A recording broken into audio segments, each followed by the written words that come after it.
ولو أن أهل القرى آمنوا واتقوا لفتحنا عليهم بركات من السماء والأرض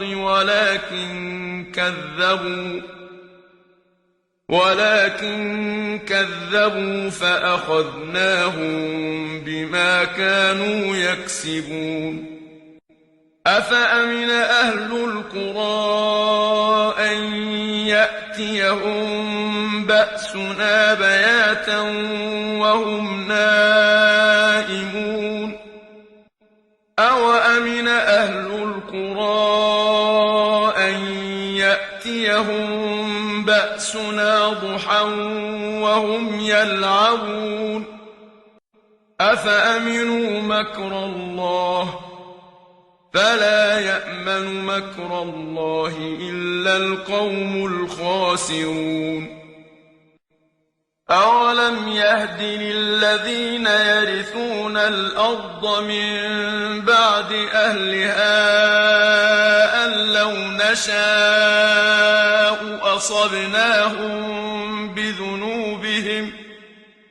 ونطبع على قلوبهم فهم لا يسمعون تلك القرى نقص عليك من أنبائها ولقد جاءتهم رسلهم بالبينات فما كانوا ليؤمنوا بما كذبوا من قبل كذلك يطبع الله على قلوب الكافرين وما وجدنا لأكثرهم من عهد وإن وجدنا